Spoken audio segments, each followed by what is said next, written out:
There is a black mineral sitting in the back of every pet store in America right now. It costs $4. It removes pharmaceuticals, pesticides, and industrial chemicals from your tap water.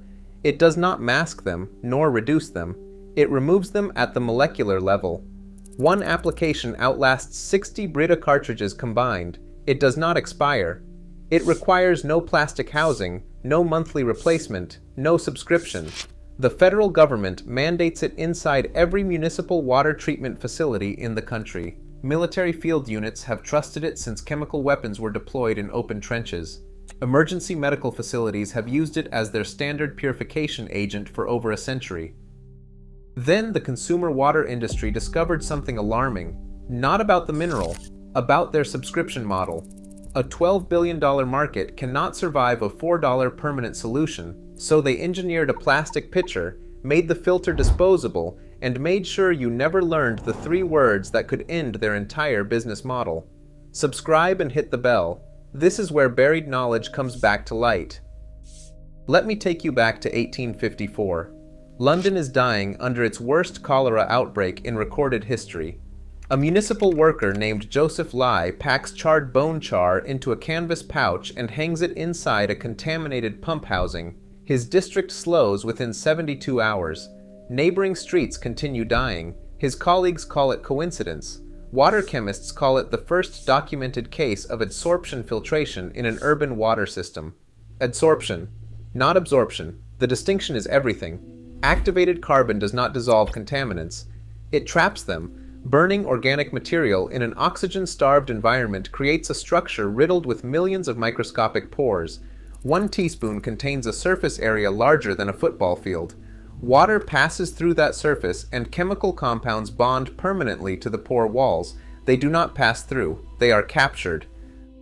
By 1901, German chemists Ostrako and Kaiser published the first systematic studies on artificial carbon activation. Hamburg adopted the method for its entire municipal supply by 1910. Dysentery rates fell to near zero within 3 years, while neighboring cities continued recording epidemic illness. The First World War rewrote the compound's history. Soldiers surviving chlorine gas attacks wrapped charcoal-packed cloth over their faces. The charcoal was not blocking the gas, it was absorbing it, binding chemical molecules before they reached the lungs. The British War Office issued carbon respirators to every soldier on the Western Front by 1916. The United States manufactured over 3 million gas masks by 1918. After the war, researchers asked the obvious question: if activated carbon removes poison gas from battlefield air, what does it do to drinking water? The answer was so complete, the government built it into law. The EPA requires it. Every municipal facility in America runs it as the final purification stage before water reaches your tap. Here is what is actually coming out of your tap right now. The EPA regulates 90 contaminants in public drinking water. 90. Scientists have identified over 400 chemical compounds occurring regularly in American municipal supplies, compounds that are not tested for, not regulated, and not listed anywhere on your annual water quality disclosure. They are in the water. They are simply not on the paperwork.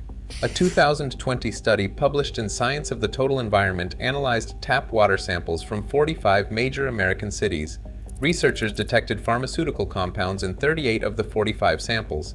Antidepressants, blood pressure medications, hormones, antibiotics, drugs flushed or urinated into wastewater systems passed through municipal treatment facilities that were never designed to remove them, and delivered directly to your glass. The Environmental Working Group's National Tap Water Database found 267 contaminants in American drinking water between 2014 and 2019. 93 were linked to increased cancer risk. 170 were detected at levels exceeding health guidelines, even while remaining technically within legal limits. Legal limits and safe levels are not the same number. They have never been the same number.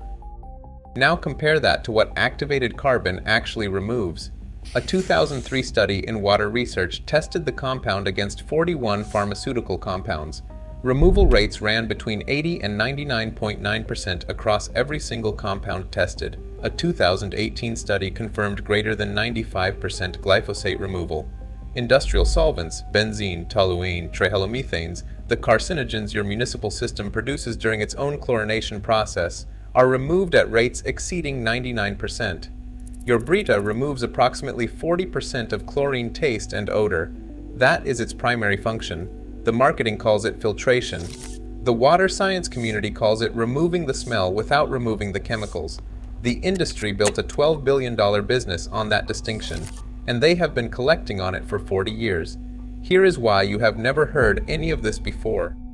Activated carbon cannot be patented. It is a naturally occurring compound with documented use dating back centuries. You cannot build a subscription business around a material whose filtration capacity is determined by pore density, not brand name. You cannot charge $12 per 60-gram cartridge when the same compound costs 2 cents per gram in bulk. And you cannot justify a recurring revenue model around something that does not need replacing until its pore surface is physically saturated, a process that takes between 6 months and 2 years at normal household flow rates. So the industry miniaturized it. Calibrated carbon densities to exhaust on monthly billing cycles rather than contamination realities.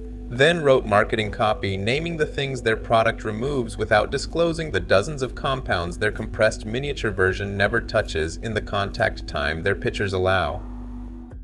The aquarium industry accidentally created the exit. Pet stores have sold bulk granular activated carbon to fish hobbyists for 60 years. A growing share of buyers have never owned a fish. The consumer filtration industry noticed. They responded not by improving their product, but by intensifying certified testing language around standards the aquarium carbon already meets. Here is exactly what to do. Go to any pet store or order online. Look for granular activated carbon labeled for aquarium use, free of phosphate treatments. A 450-gram bag costs between $4 and $8. That is enough to filter a family of 4's drinking water for 6 months. Build a gravity drip system using 2 food-grade 5-gallon buckets, a mesh screen, and a spigot fitting for under $15 total. Regenerate the carbon every 6 months in a 250-degree oven for 2 hours. The total cost over 2 years is under $30. One honest limitation. Activated carbon does not remove nitrates, fluoride, or biological pathogens. For well water with unknown bacterial contamination, add a ceramic pre-filter. A family in rural Tennessee was quoted $2,400 for a whole house installation. They spent $22. 3 months later, every flagged contaminant tested below detection thresholds. The field medic in a World War I trench knew this compound. The Hamburg water engineer running carbon beds in 1910 knew it. Every municipal treatment plant operator in America knows it right now, today, filtering your water with activated carbon before it ever reaches your tap, then watching you pay $144 a year to filter it again with a product engineered to fail next month. This knowledge never disappeared. It was sitting in EPA technology databases, water treatment journals, and aquarium supply catalogs the entire time, waiting for someone to hand it to you directly. Subscribe and share this video now. Every share puts one more household back in control of what they drink.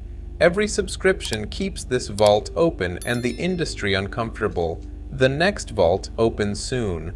And what they buried this time has been sitting in every kitchen in America since the 1960s.